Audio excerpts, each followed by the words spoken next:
we had beautiful agendas for this nation, but the agenda has been drained. It is eroded. Now it is just about power angles and who is for who.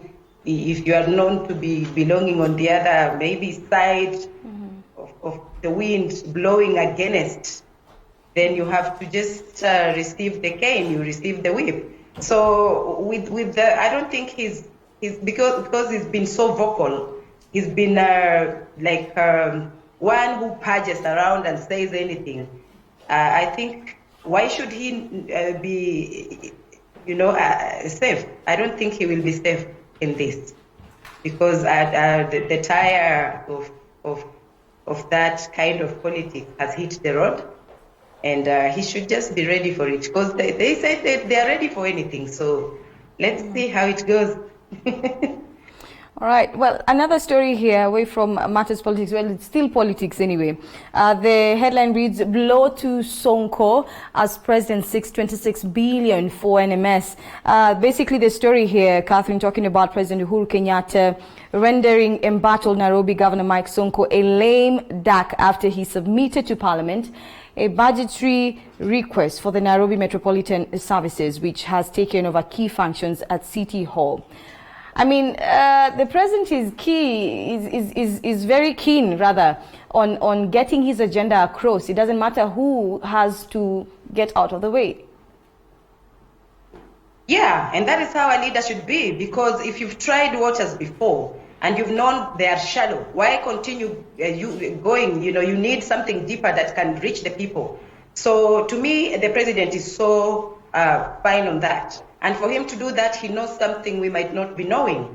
So if we know that Nairobi County has people who went to school properly, people who have different skills, and whoever fits the shoe in that can carry on without Sonko, because we still have our red flags blown over the Sonko issues and everything. So as per now, unless we are convinced that he's fit in the office and to carry on with his normal chores, then fine. But for now, we still have slippery floors on that. So I think the president is fine and can go ahead and, with the help of the others in that office, they can get people who fit to carry on with the roles according to how they sat and organized, how they will make Nairobi beautiful or make it better or look like a modern city, because it has been a while. It has been a while when we are still just going round and round about Nairobi issues. It's a high time we hit the road and just, saw our city back into what we perceived it to be like by yesterday. But Catherine, is it really about beautifying the city and bringing Nairobi County back to its, the glory that we perceive should be the case in Nairobi County? Is it anything political? It's just about improving Nairobi County? There's no way you can escape politics in this, because they are there because of politics to start with. So that's the foundation of it all. And I believe that the speed at which even Sonko himself was carrying himself, and there's a lot of water under the bridge in that. It is political. It is.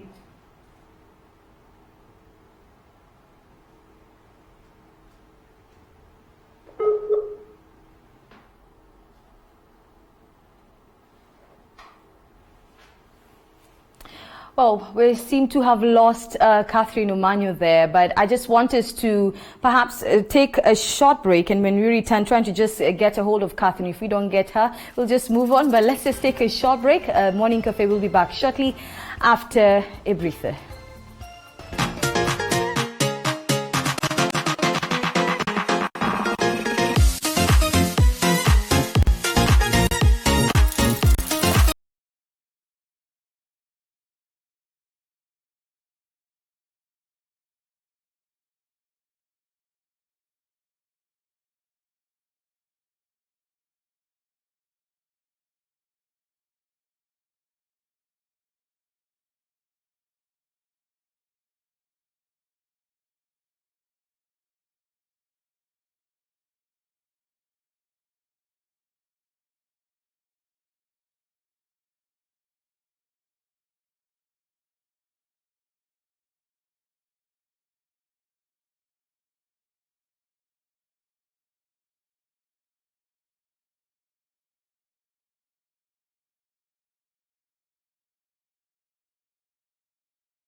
Welcome back. If you just joined us, this is the Morning Cafe. Our apologies earlier on. We seem to have lost our guest for the daily review.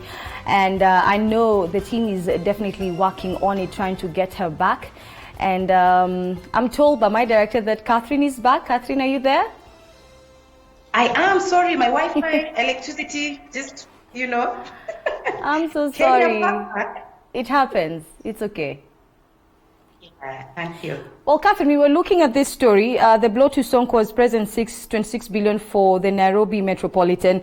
I know you'd mentioned a few things regarding this story. Another thing I wanted to just highlight about this story is the fact that Sonko may have no control anymore of City Hall affairs if this particular development is approved.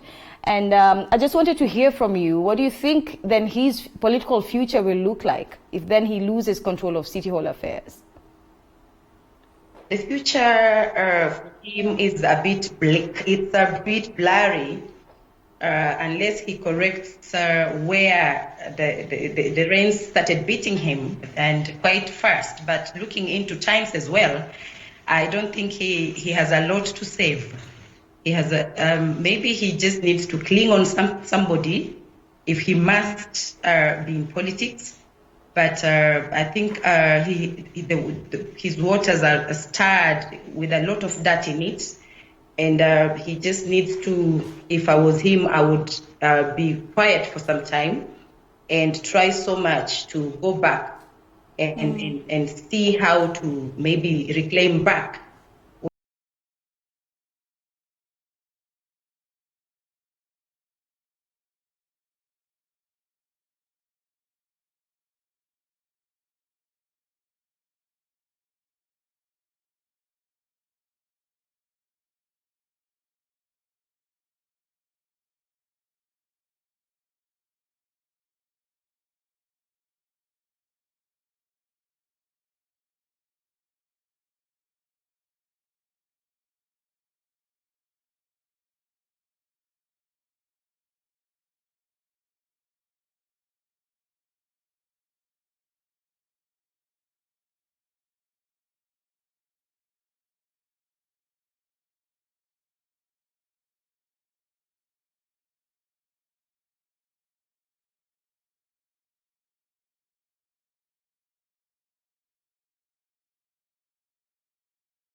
After he denied it funding by rejecting a supplementary budget approved by the county assembly in a move seen as calculated to cripple its operations. Perhaps this is where the problem is, Catherine, and what does it mean if really this is what has been happening in the past? And looking at the recent developments, what do you foresee for the Nairobi Metropolitan? When a dog has a bone in the mouth, you can't insist on taking away. It will bite. And that is what he's not sensitive on. I think if I was him, I would, like I said, I would sit back first and see what can he do, and not insist and imagine, because at the moment he's still imagining a full role of a governor and what he could have done or need to do. But there are roles that indirectly were simply taken away. So if I was him, I would just advise and not look like I want to take a forefront in running issues. So that's where he goes wrong somehow. And I think his advisors are asleep on that. All right. Catherine, if we just move away from that story, page 5, another story that has been developing, it's been in the headlines quite a bit. This headline today reads, Uhuru Magufuli call seizes tension. And further to this story, talks about President Uhuru Kenyatta diplomatic efforts appear to have borne fruit after his Tanzanian counterpart John Magufuli agreed to ease tension caused by Kenya's move to close its borders in a bid to combat the COVID-19 pandemic. We know this is a development, but previously we know that Tanzania had not taken that step by Kenya to close its borders very well. I mean, the reaction was not the best. It wasn't.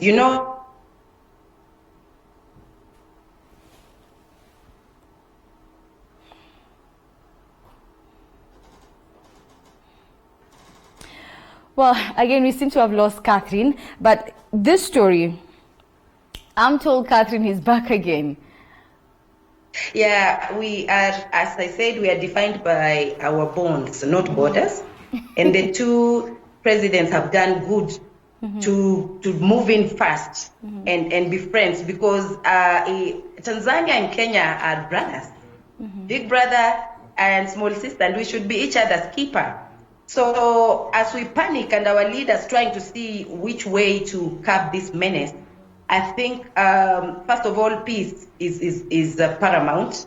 And as we both of the presidents think how to curb, I think Kenya has been ahead and started doing a few strategies to curb the pandemic, but Tanzania was a bit laid back. So you can imagine if you are trying to save your people on this side, but the other side is a bit reluctant.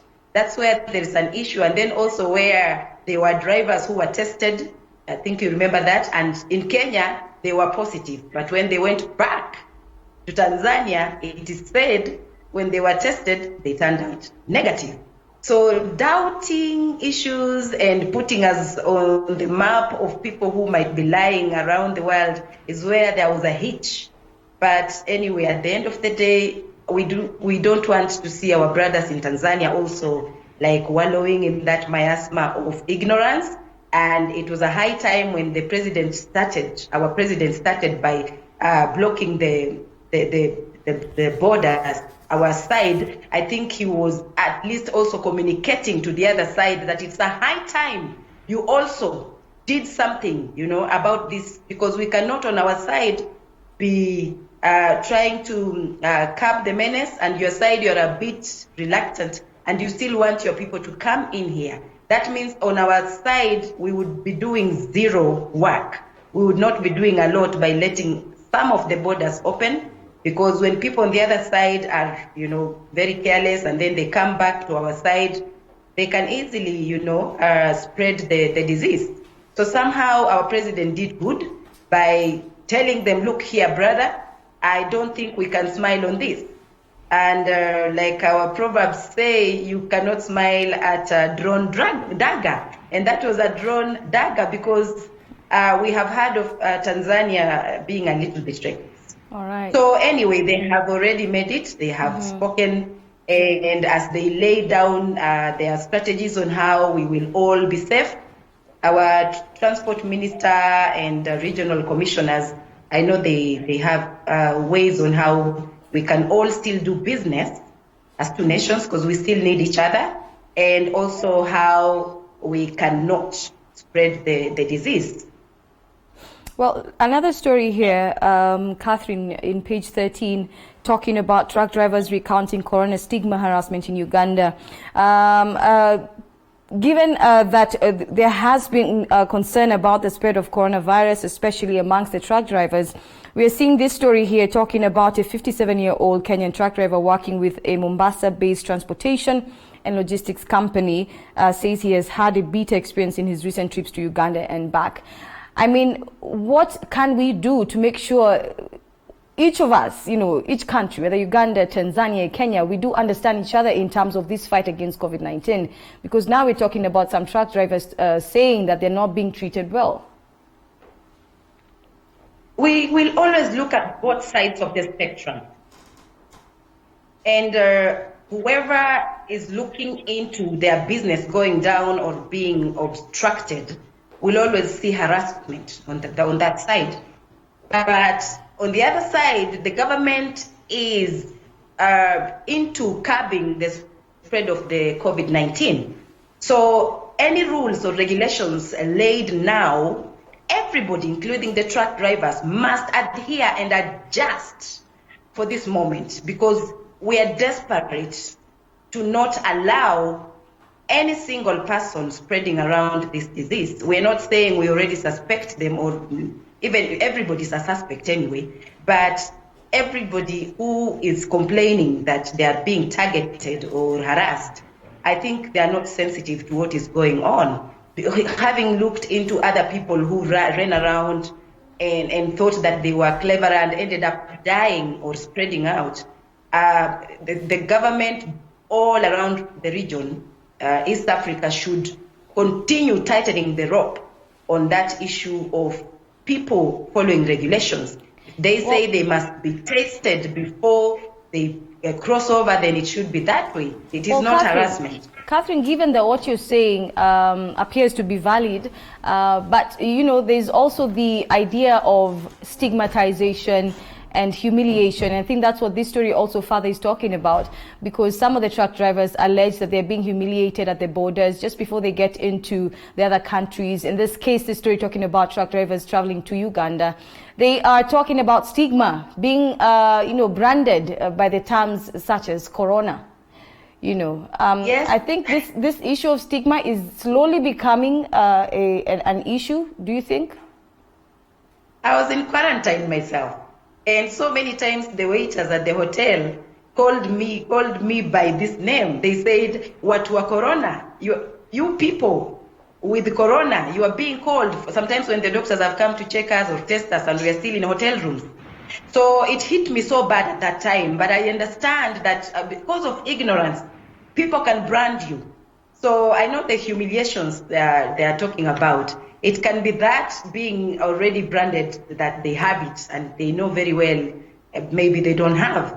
And also the frustration of time wasting also. There are so many frustrations in that. But it is so bad that anybody, everywhere, should be calling or branding another person like watu wa corona or people who have it already. But anybody traveling across already is among the people who come first when it comes to suspects. So it's my plea to everybody to be a bit sensitive. These are our brothers, they are our sisters. And as we plan, or as we also adjust into settling in to see how we can all be safe, I think branding somebody that way is already killing that person even before COVID-19 itself gets in their system. There are people who don't know how to face such harassment, and they can internalize it, and they can go into depression easily. So I think it is about us and you, the media, to keep to be in civic engagement, teaching these people, everybody, how to face this. You remember when HIV came, and people could not even greet anybody or sit near or share anything with people who had it, and they would even get scared. They didn't know how to behave. But with a lot of education and knowledge, we came out of it. So it is just a condition, and people should just adhere to the regulations. And when you look at the situation in Mombasa, because we have heard of cases, a spike of in cases of deaths from the home. When you look at what's happening across the country, not just in Mombasa, you're talking about the fact that yes, the media has a role in playing towards sensitizing the masses about COVID-19 in order to kill the trend of stigma. But other than the media's role and your role and my role as a community, what do you think needs to be done beyond that? Because yes, the media can do its part, but perhaps also the legislators also have a role to play. Yeah, everybody, Nyumba Kumi chairman, our mothers, grandmothers, but it's a process. Some people even don't understand yet what is going on. As those who are so into religion, they think Jesus is coming back. And those who think of other things, they think maybe, So it's a process to understand and to believe and finally move on. But we are still far away from moving on. And that is why some people are in denial. Because you see, there's somebody who was tested and turned positive. Instead of running towards the hospital or towards help, he ran to hide. They're still in denial. Many people are in denial, the whole world. And we have not done much as a nation. And some people are still rebellious, not believing that this thing is going on. Because you could see some people saying, the government is exaggerating even these the thing because they've got billions, they just want to chew. There are people there who are using this menace to benefit. So if you hear statements like that, you just know that we are still in denial. Instead of saying, well, we are in it, We need to see how to curb, and grandmother tells the grandchild, stop it, don't move out. Or mother telling the children there's this and this, and not going to neighbors' homes and everything. Everybody should be involved. Daddy, everybody in the society should be involved, not just waiting for the government to reinforce these new regulations. All right. Catherine Omanyo, thank you so much for your thoughts into today's stories in the dailies. I want us to take a short break, Catherine. I know you'll be back for the current affairs interview. And so just don't go too far, Catherine. Just keep it locked to the Morning Cafe. We'll be coming to you after some time. Well, right now the Morning Cafe does take a short break. When we return, we take a look at stories making headlines.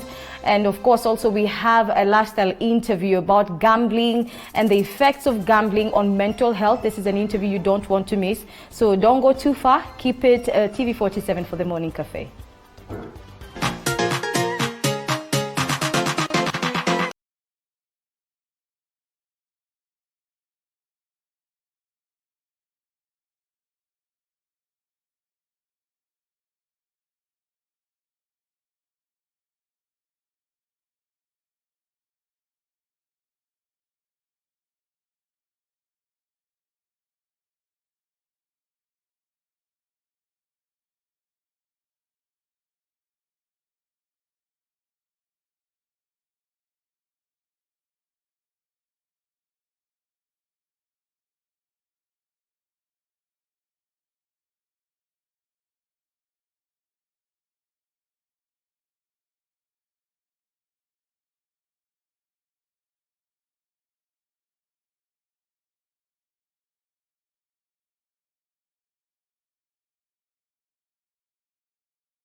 Welcome back. If you just joined us, this is the Morning Cafe. Let's take a look at some of the stories making headlines. Out of the 66 new COVID-19 cases reported countrywide in the last 24 hours, 30 of the cases were found in Mombasa County, raising the number of COVID-19 cases countrywide to 1,029. Also, the Kenyan government has received a donation of 2 testing laboratories from the German government, which will help in curbing the spread of coronavirus. Along the border of Namanga and in Naivasha, our reporter Zablon Macharia reports. Number one is that the number of cases today actually was the highest since the pandemic began at 66 persons, with 64 of those being Kenyans and 2 others being foreign nationals. 66 is the highest number of new COVID-19 cases to be reported in the country in a single day since the first case was reported in the country 2 months ago. Now Kenya has surpassed the 1,000 mark, with cases now standing at 1,029. As Kenya intensifies the war against COVID-19, the German government has given out a donation of 2 testing laboratories which will be set up at Namanga border post and at Naivasha dry port. The 2 laboratories are expected to increase the country's testing capacity and curb the spread of coronavirus along the borders. Today I have the honor to assist in handing over 2 COVID-19 mobile testing labs, which are provided through German support by the East African community to Kenya. This cooperation will reinforce Kenya's testing capacities, as the PS said, and as you know, testing is key to flatten the curve. On Saturday last week, President Uhuru Kenyatta restricted human traffic at Kenya borders with Tanzania and Somalia, actions that have since ignited a diplomatic row between Kenya and Tanzania. And now Cabinet Secretary for EAC and Regional Development Adan Mohamed is calling for unity and cooperation between the countries as a way to curb the spread of COVID-19. To succeed in dealing with this pandemic is dependent on how all of us as East African Community member states work together. Given the nature of our porous borders, as the saying goes, we can only be as strong as the weakest link. Zablon Macharia, TV47, Nairobi. Now, as mass testing for COVID-19 continues in various parts of the country, most people shy away from turning up at the testing centers. And what we have seen, especially in the recent past, is that as people shy away from turning up at the testing centers for fear of the stigma attached to the disease, initially the mass testing resumed today, well, rather yesterday, but few people avail themselves at the testing centers. This comes amid the extension of the cessation of movement in and out of Eastleigh and Old Town with a further 15 days. Is an extension of the cessation of movement in and out of Eastleigh in Nairobi until Saturday, the 6th of June 2020. This announcement from government comes at a time when business in Eastleigh had returned to normal, albeit for the people who live and work within the estates. And just few hours after mass testing had resumed in Eastleigh as a way to curb the spread of coronavirus. At St. Teresa's Boys Secondary School, health officials are preparing to carry out the tests, but there is no one to be tested. At Zawadi Primary School, the people being tested are few. Cha kustajabisha ni ya kwamba watu bado hawajafika na hali tulifanya mobilization yetu. Pia kile ambacho kimefanyika ni ya kwamba it was a short notice ambao wafanyabiashara wengi wako kwenye mabiashara zao, so inakuwa ni vingumu, lakini tunatarajia ya kwamba bado watu watakuja ili waweze kufanywa screening. Mohamed Issa, a resident of Eastleigh, say many people fear that the results might turn positive, an indication that stigma is the greatest hindrance. Wengi wanatarajia kwamba wakija hapa wanaweza kupatikana wako positive, na ni tatizo kwa sababu nyumbani wako wengi, wanaona sasa kutatiza nyumbani pia si mtu mmoja peke yake, lakini unaangalia zile numbers of the people wale wako nyumbani. So kwa sababu hiyo ndo sisi hata wengine wetu tunafikiria sana kabla tuje tupimwe.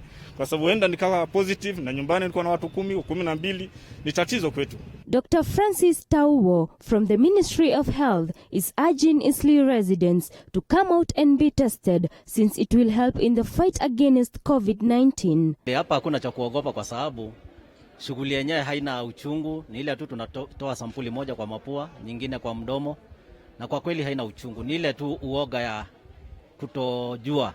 Hata ukija mwenyewe ushuhudia hakuna uchungu wote, na hata watoto wadogo wanavumilia na tunawatoa sampuli bila tatizo lolote. Tunatarajia kupima watu zaidi hata 1000 wakiweza kuja kulingana na vile wamekuwa mobilized. There are 66 new positive COVID-19 cases in the country, adding up the number of recorded cases to 1,029. Lydia Gashomo, TV47. Well, the diplomatic spat between Kenya and her neighbor to the south, Tanzania, is now becoming a badly managed crisis. The latest from this quarrel is a statement from the regional commissioner of Arusha saying Kenya has been lying about the condition of Tanzania truck drivers, or worse, Kenya's COVID-19 testing kits are faulty. And as Tracy Mukami reports, the diplomatic row has left businessmen and women at the mercy of a conundrum they have little or nothing to do with. This has become the new normal for truck drivers seeking to cross East African borders. The source of all this being an invisible enemy in the name of coronavirus. In some instances, truck drivers have had to wait for as long as 5 days at border posts to get clearance. The main clearance being test results showing one is negative for COVID-19. At the Kenyan-Tanzania border posts, the matter is getting out of hand. And since Saturday, when President Kenyatta announced closure of the border to human traffic, the problem has mutated into an ugly diplomatic dispute. On Monday, Tanzania accused Kenya of engaging in unorthodox measures that she believes are meant to stop her cargo from entering Kenya. Sasa hatuwezi sisi turuhusu waendelee kutoka Kenya na corona zao waingize ndani ya nchi. And it did not end at that. In a new statement from the regional commissioner for Arusha, Tanzanian authorities believe Kenya is engaging a deliberate sabotage strategy against the tourism industry in Arusha and Tanzania at large. The statement says that in one instance, 19 drivers from Tanzania had been declared positive for COVID-19 by Kenya, but upon testing by Tanzania health officers, the tests of all the 19 drivers came back negative.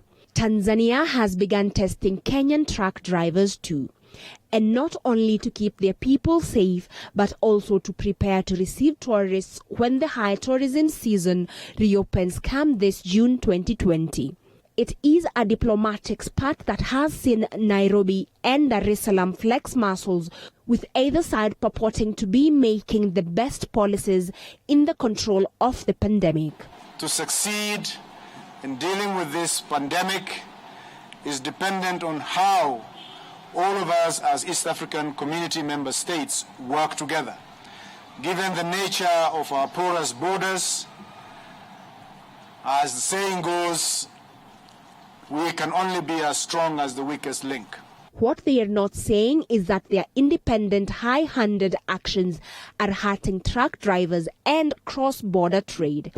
Indeed, it is a badly managed diplomatic crisis that has been disguised as a joint war against the virus. Tracy Mukami, TV47. And well, the government through the Ministry of Agriculture says there is need to increase food production in the country to avoid cases of food shortage like is the case today. And as Eli Logova reports, the government is yet to give private millers the green light to import 4 million bags of maize.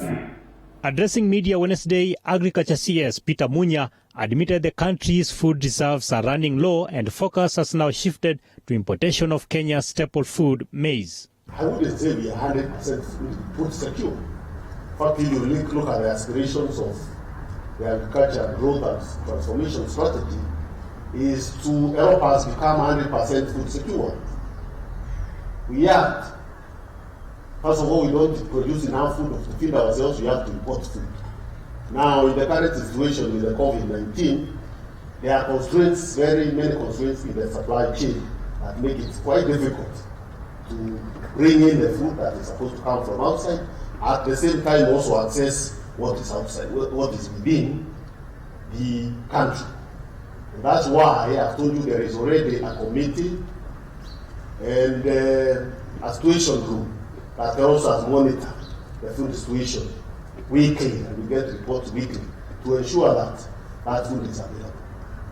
Peter Munya also said that the ministry has made significant gains in combating the invasion of desert locusts, and only 5 counties are currently under surveillance. However, the risk of the locusts coming back is inevitable. So, have we completely sorted out the problem of locusts? No. Because of climate change and the challenges of where we live in the whole of Africa, where there are also issues of insecurity, and the region and locusts are migratory animals or pests, and we don't know what is happening in those other countries. Completely sorting out the problem may not be done in the very near future. What we are doing is reduction, containment, to make sure that we are not overwhelmed by locusts, and therefore we are able to contain them so that they have minimal damage. They do minimal damage. CS Munya has also urged farmers to utilize the current situation and sell their produce to major cities and towns where the demand is currently high, saying the government will facilitate them in the movement of goods. We were saying the gap we will experience now is supply of vegetables from Tanzania. Now we are seeing Kenyan farmers who are growing vegetables, the onions, the tomatoes that are coming from that region have an opportunity to sell in the city. And we are urging them to utilize the network of traders and even by themselves transport the food to the city. We will provide them the necessary support protocols that are required to pass through their produce to Nairobi. Kenya needs to import at least 4 million bags of maize to plug the looming shortage. Eli Logova, TV47, Nairobi. And well, moving on to another story here, just taking a look at developments in the country.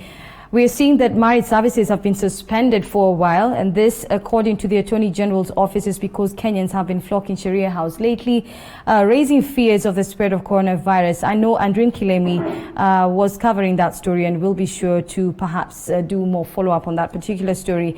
And as we move on to the next story, the outbreak of the COVID-19 pandemic in the country and the government's directives to prevent its spread has resulted in isolation and neglect of elderly members of the community. Our reporter Calvin Chitwa brings you the story of Jiga infested elderly man and another needy people in Uasin Gishu County, and efforts by some residents to support such neglected and forgotten members of the community.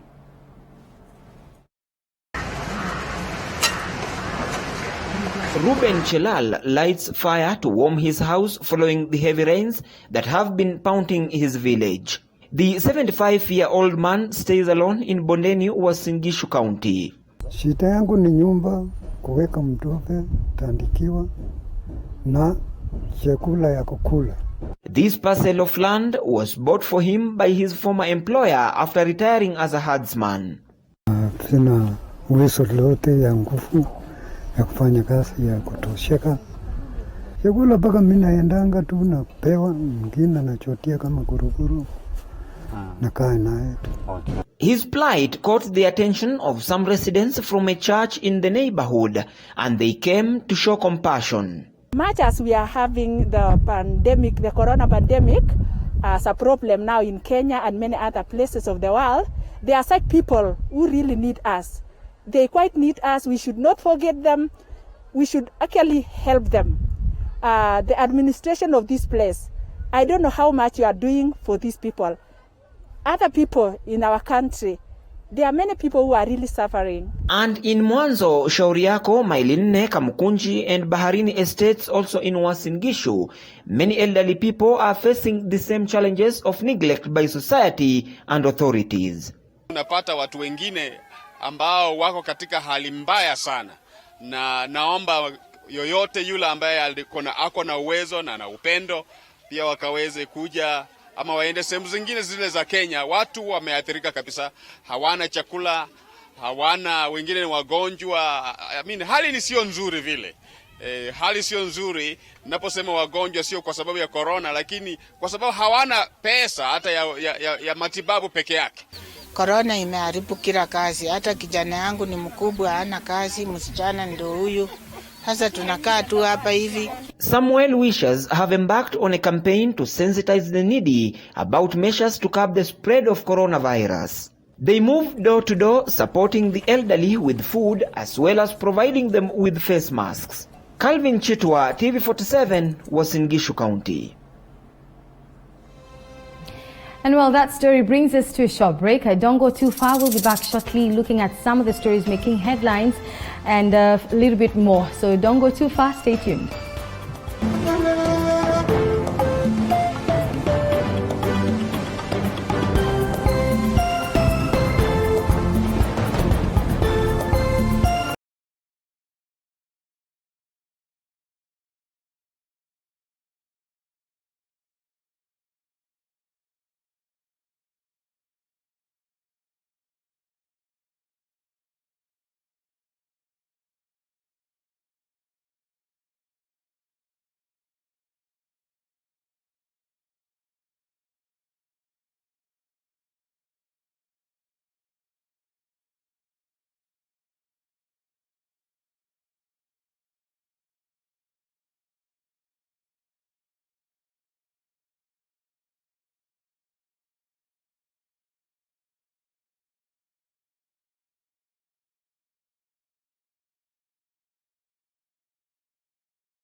Welcome back. If you just joined us, this is the Morning Cafe. I want us to take a look at some of the stories making headlines with me via Skype.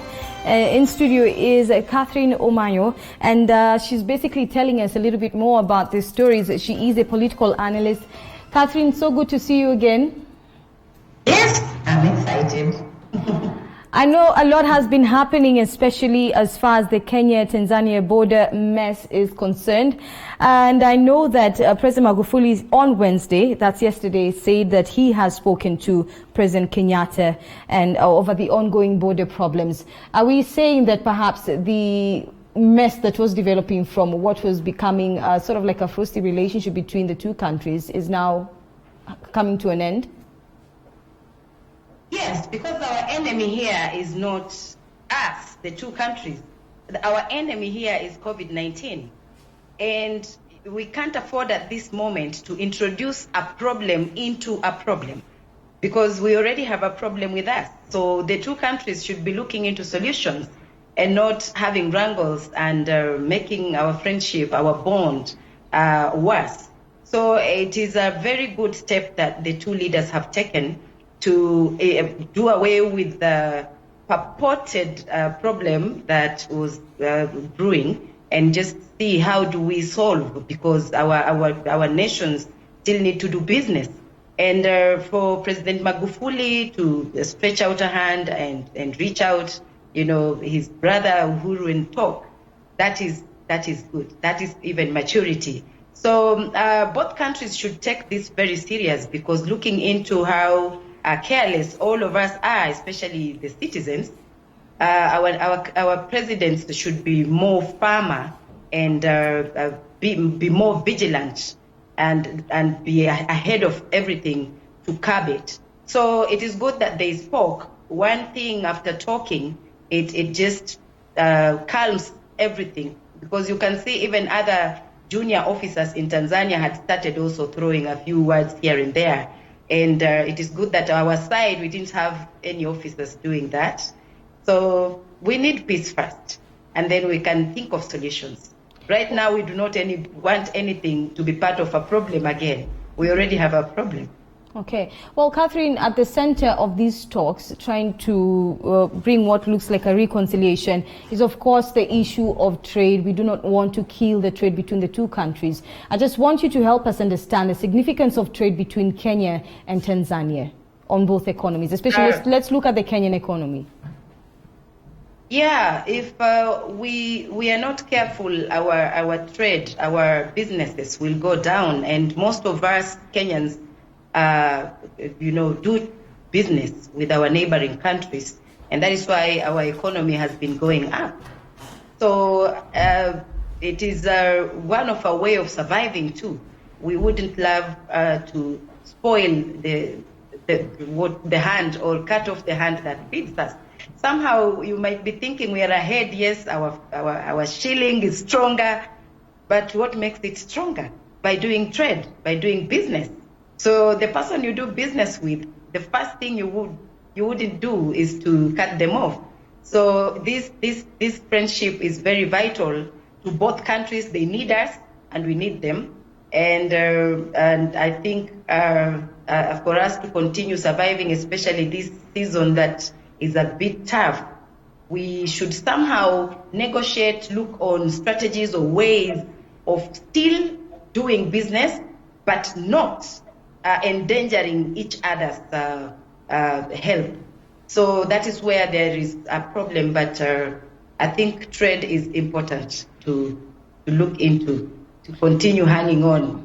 All right. If we can just have even a clearer vision and idea of what the impact of trade from Tanzania means for the Kenyan economy, would you maybe have an idea in terms of the impact the trade usually has on the Kenyan economy, so that we understand the significance of ensuring that trade between the two countries continues?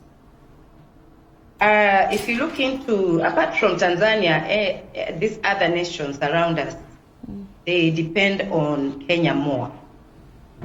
And it's not really like they depend on us more, we depend on each other. Because there are so many things that Kenyans take across. And we have also so many things that we also receive from across. So for both of us as nations to survive, it is important that we look into how we can continue doing trade and at the same time survive. Because even if I was a supplier to you as a nation and you are dead, will I supply on graves?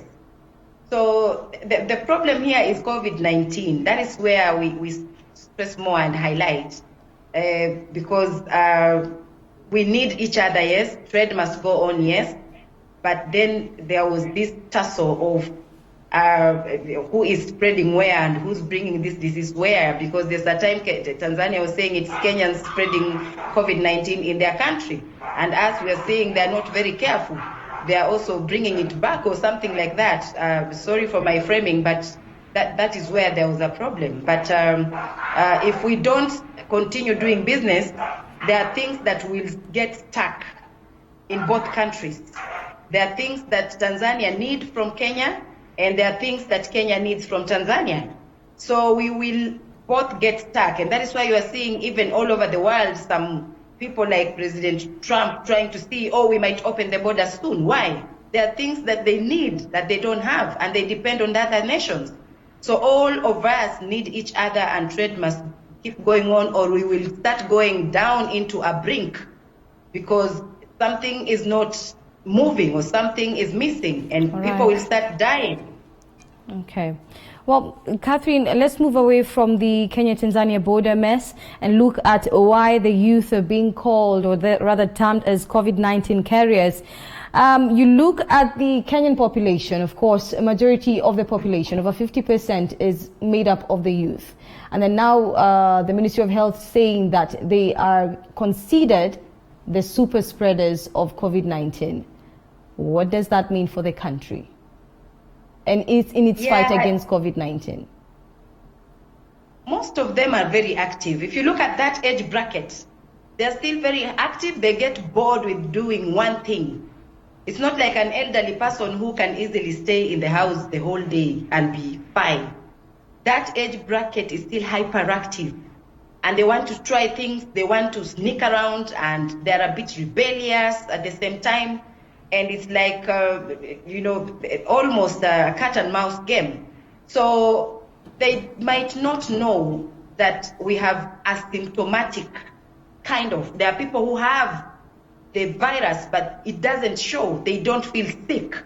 And they will be insisting that they're not sick, and they move around. And that is why they are super spreaders.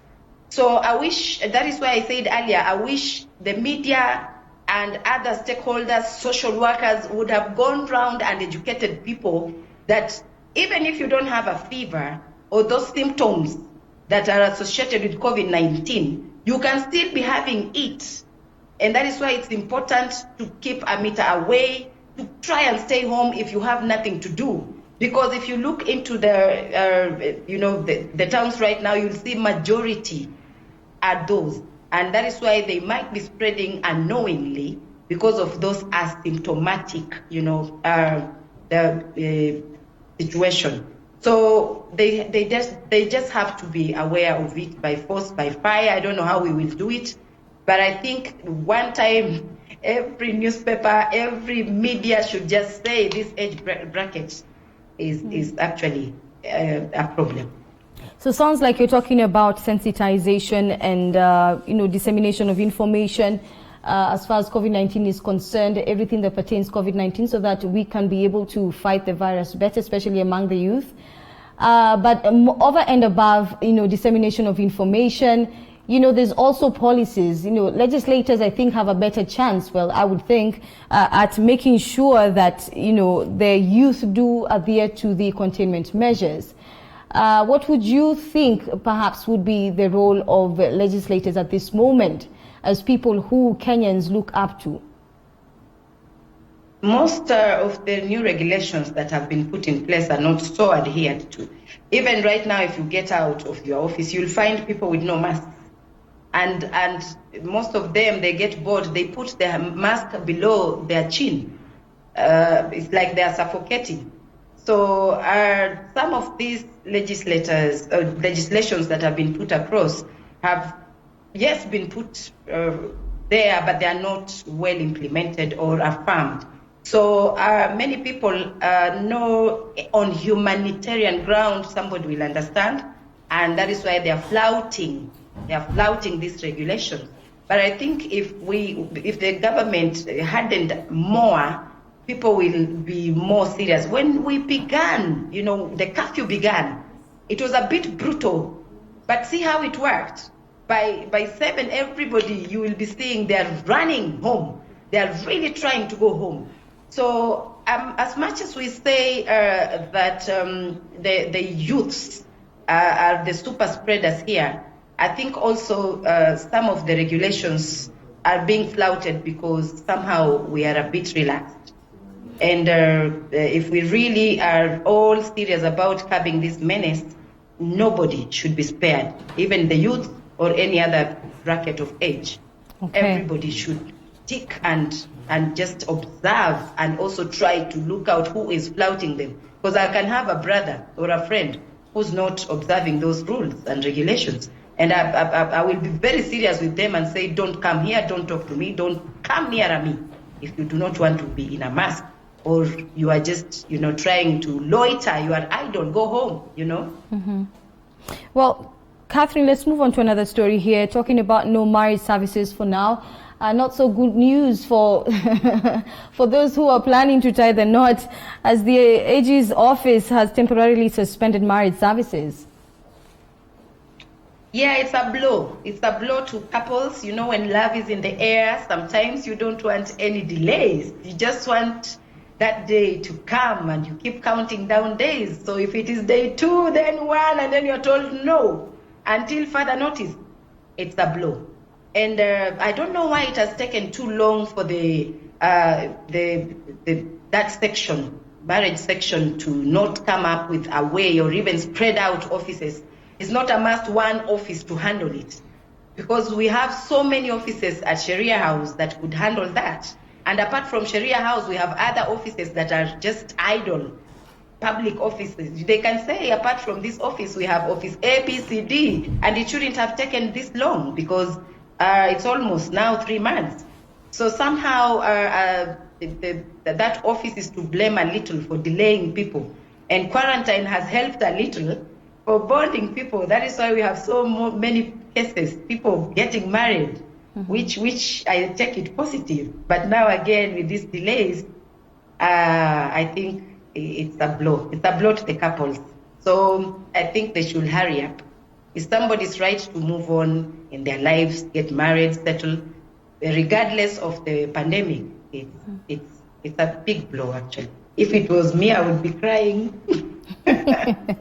Well, with this story, basically, like you've mentioned, it's all about halting the services to develop a strategy on handling the high number of clients in compliance with Ministry of Health guidelines. I would think, Catherine, how come that is it usually the case at this time, or is it that people have been spending too much time together and they've realized, hey, we need to tie the knot. This is it. Somehow, this pandemic has brought families together, and it has improved. You can see even fathers coming back home to have a meal with daddy, with mommy and children on time. And there's no running around wasting time in pubs, clubs, discotheques, fake meetings out there. People are now very, very, they've come back home, which is a good thing. And for lovers, if this lockdown found them together, this is why we are having marriages happening now, because we are stuck together in this. And if you keep saying you love me, you need me, there's nothing you can do in this world without me, then why not? So it has helped so much, this pandemic somehow, to bring some of these things to speed. So why I am not happy with that office postponing marriages, they could have looked into how to continue serving people, even if it's under tense. The important thing is just the signing of that document, and people move on with their lives. And Kenya sometimes are not good with emergency. Every office should never sit back and think Red Cross will come in. Every office should have strategies of curbing an emergency. Even as simple as marriage offices. They should have said, now that we are being told if we have been 5 in office, next time we should be 2 in the office.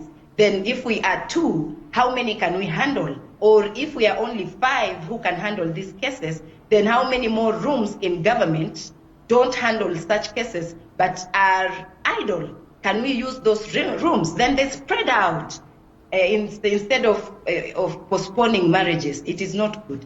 I think they should have come up with another way and very fast. And I know they have the capacity. We have so many offices that are idle. In fact, even when every office is occupied and there's no this pandemic, I knock into so many offices and nobody's there, or just one person. So why don't they use such offices? All right. Well, away from marriage matters, we hope that the couples will be able to tie the knot soon enough. But let's just take a look at Donald Trump. That's the U.S. President Donald Trump blaming China's leader Xi Jinping for global COVID-19 deaths. Seems like Trump has been very, very vocal about China and perhaps claiming and alleging that China is carrying secrets as far as what COVID-19 entails in terms of where it began and whatnot. What do you foresee for this particular story in terms of developing in the coming weeks? In fact, I just laugh when I read about Trump. Let's look the forest. Even the lion, the king of the forest, protests himself from flies. So he's trying to just blame China. Even if this pandemic began or was brewed in China, it is here already. It's too late to start pointing fingers. We should all, in fact, Trump being a superpower, he should be at the forefront of thinking solutions and not pointing fingers. So as much as he's blaming China, I think he's trying just to make everybody think that China is a problem, yes, but what is he doing? Having all the technology and all, that America has, what is he doing? That is what should be coming out of him as a leader, but not blames and blames. Because if we start blaming each other, we can start blaming even things that happened 4 years ago and 10 years ago, but we are here today. So as a leader, he has failed on that terribly, and he should tell us how they're coming up on curbing the menace and not pointing a finger. In fact, he's very known on just hammering. If your only tool is a hammer, you'll see every problem as a nail and keep destroying. So he's not really helping. Right. Looking at also the fact that there is an inquiry that has been approved by the World Health Organization, an inquiry into the progress made so far in the fight against COVID-19.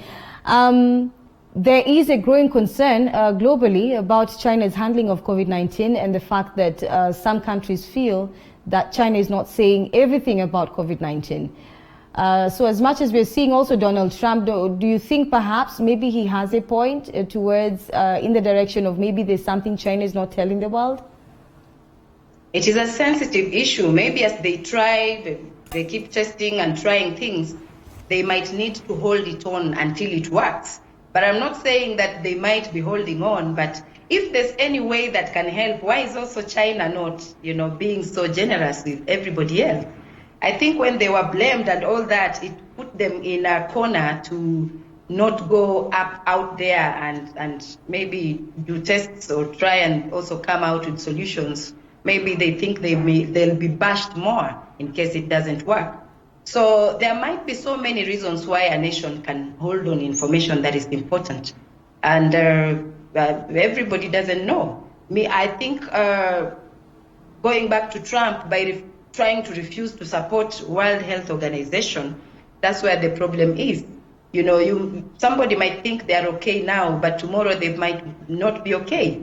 So if anybody, including China, has a solution and they think they can help, let nobody right now try to resist stepping out to help.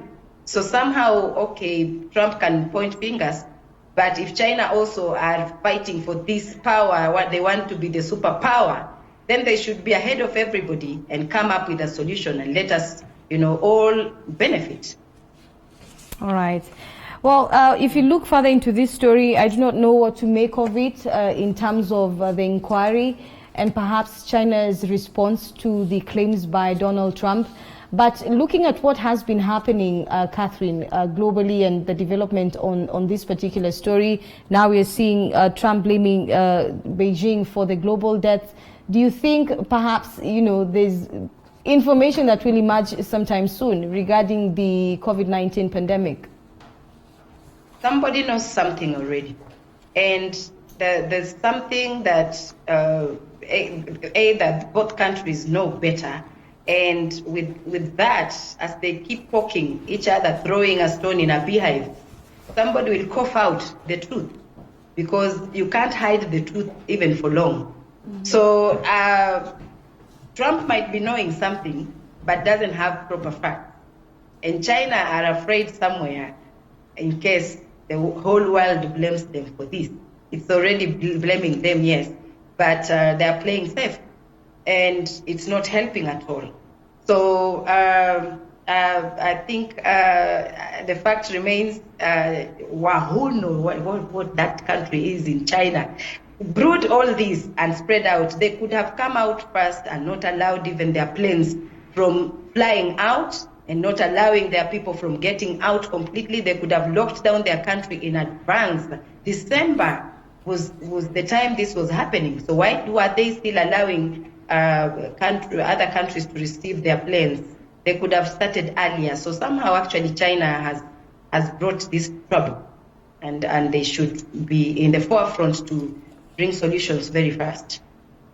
Well, finally, Catherine, I know that we've been having containment measures, like you mentioned earlier on, social distancing and whatnot. You've talked about masks and the fact that people are not wearing masks. In your little assessment of Kenyans trying to understand why they keep flouting the measures, the containment measures, what will be your deduction of the current trends that we're seeing in the country as we come to a close? I just want to get your views on that. We take too long. We take too long as a nation to understand the meaning of emergency and to understand the quick changes in the regulations. And even curfews and lockdown, people see it as a punishment. It is sad, because if we resist and keep flouting the regulations, we will end up with so many graves that we could have avoided. So I just want to plead with everybody, especially the youth. I'm still there, especially the youth. We shouldn't be always rebellious on everything. There are things that you surrender in life. There's a singer who died recently who said, sometimes you walk away from trouble if you can. So this time, if we can we have the mask? Can we keep a meter away? Can we avoid restaurants? The beer is not running away. It can always be brewed again. And if possible, if you must drink or do all those things you want to try, do it at home. So we take too long to take something, to understand something, and that's where the rain started beating us. And we try to resist anything that the government brings forth. There are things we can resist, but I don't think with COVID-19 there is a shortcut to that. All right. Well, Catherine Omanyo, political analyst, thank you for making time for us today. It's good to have you on the show for the very first time. Indeed, it's a pleasure. It's a pleasure to me too. Thank you. All right. Have a good day, Catherine. Well, that has been a look at some of the stories making headlines, and Catherine Omanyo, a political analyst, taking us through understanding a little bit more on those stories that are making headlines across the country and the region, and of course internationally. I want us to take a short break. When we return, of course, we look at matters gambling and the effects of gambling on mental health. Of course, there has been a report that was released not too long ago talking about the impact of gambling on mental health and the fact that so many Kenyans have gone into gambling, spending so much money yet getting very little in return. But let's take a short break. Don't go too far. The Morning Cafe will be back shortly.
This is the Morning Cafe. We are now on the lifestyle segment. We want to look at matters gambling, the effects of gambling on everything to do with mental health. And of course, this is a story that has been making headlines across the media outlets. And of course, we know that it's not something small to talk about now. It's something that has been affecting especially the young people.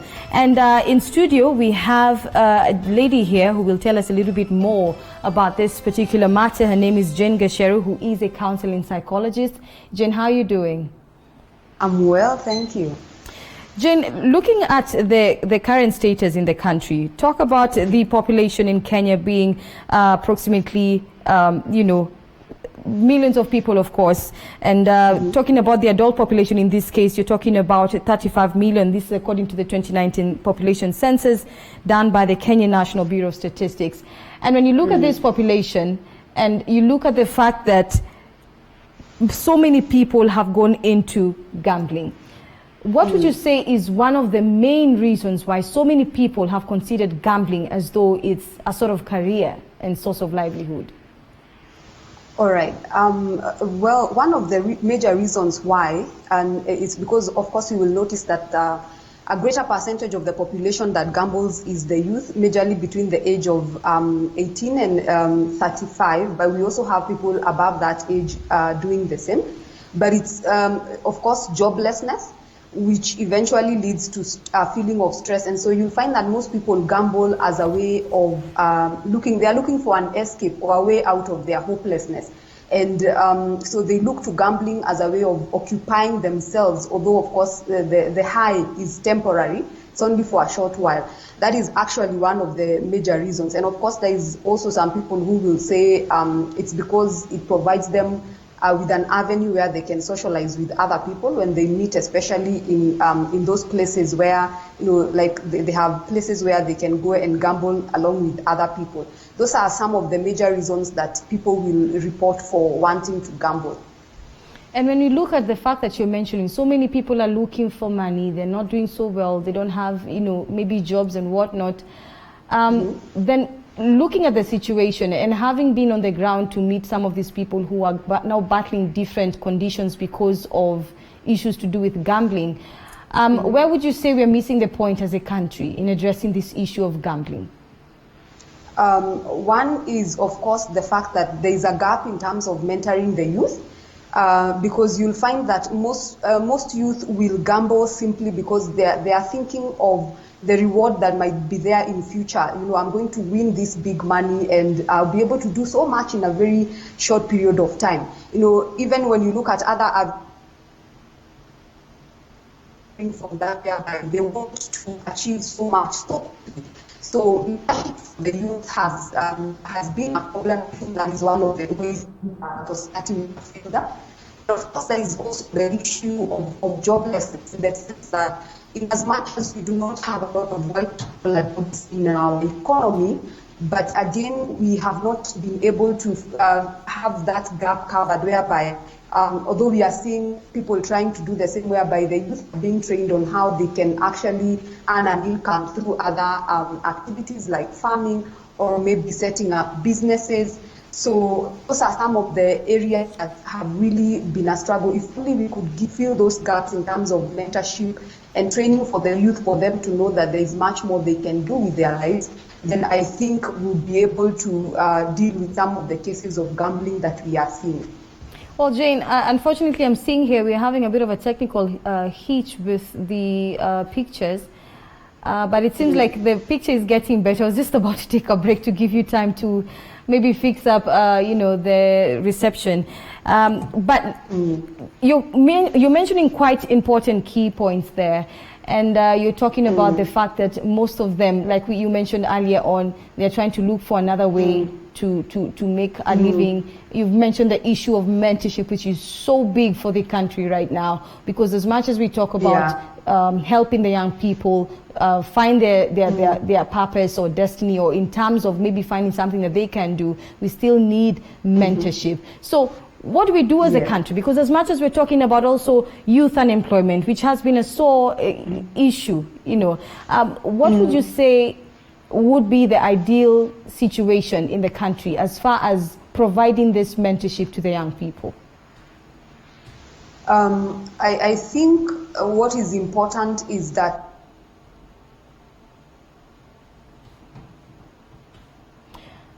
Wow, I think we're having a technical problem there with Jane's Skype transmission. Jane, I don't know if you are there, but let's just take a short break. Not to worry, we'll be back shortly after maybe a minute or so, just trying to fix up the issue there with the Skype call placed to Jane.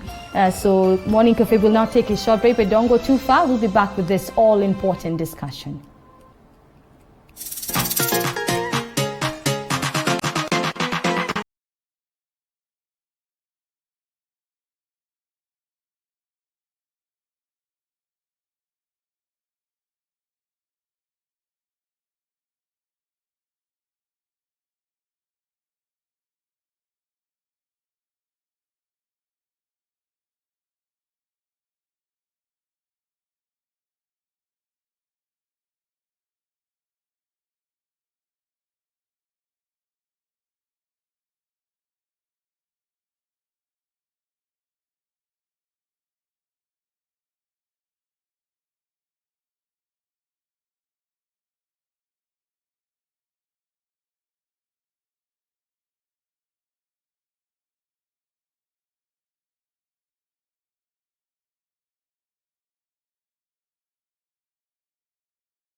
Counseling psychologist with us via Skype.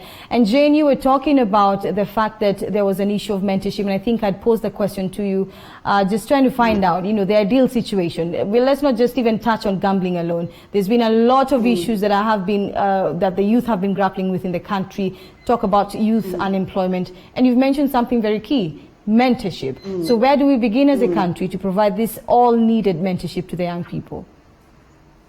I believe that we can make arrangements in terms of bringing different professionals together, and especially if we are looking into mentoring the youth in regards to earning an income. We have a lot of people who have achieved so much in business, so we can have those people coming in and teaming up with sociologists and mental health professionals just to educate the youth. And apart from even educating them about business opportunities, I think it's important to equip these people with life skills, because one of the challenges that you will find are facing the youth nowadays is that most have a problem psychologically dealing with that state of unemployment.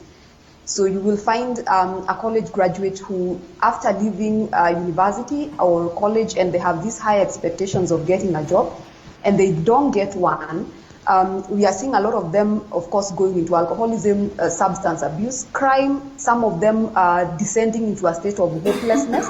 So even this psychological support is very important for them, I believe. Okay.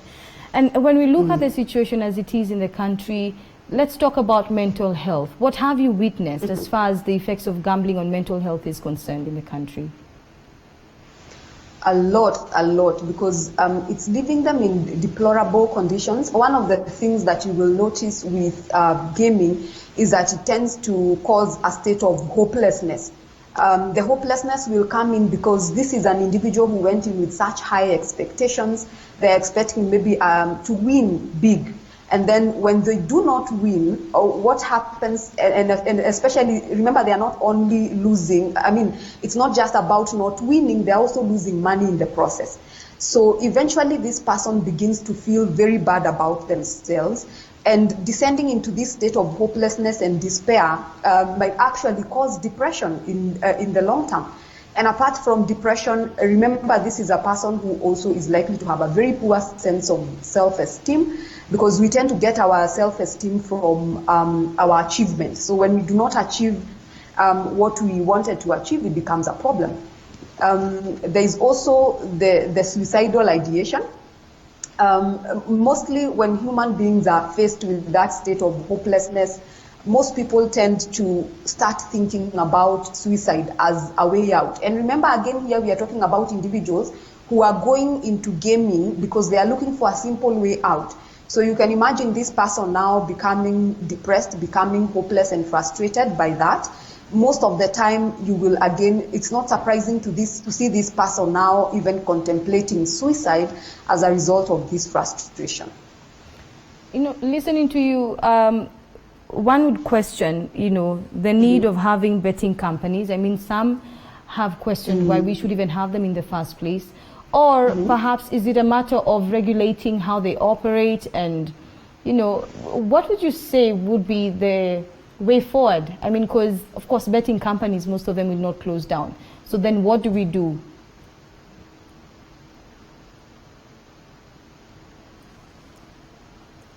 Hello? Jen, are you there?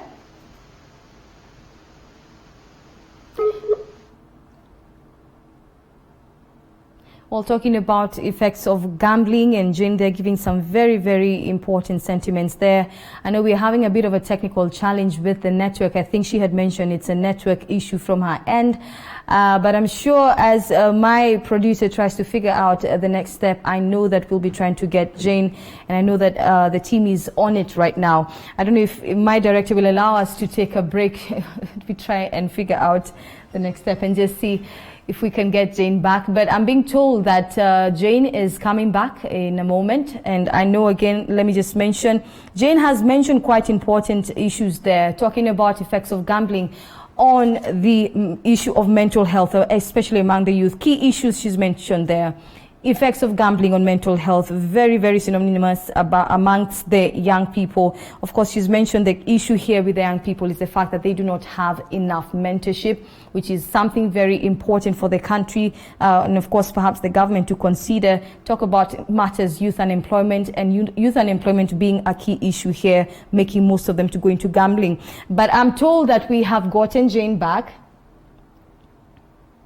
Jane, it is okay. I know the network on your side is bringing you issues, but it's all right. Well, we were talking about the way forward. Of course, like I mentioned, we can't close down the betting companies, well, as it is, perhaps, you know. So what then do we do? Because it means if they don't close down, and we don't pray they do, because it's a business like any other, but, you know, then what do we do as a country? Because the youth will still go into betting. Youth unemployment is still an issue in the country. So then what do we do? I think one of the things that we can do as a society is reduce the level of acceptance and stop normalizing betting or gaming as a way out.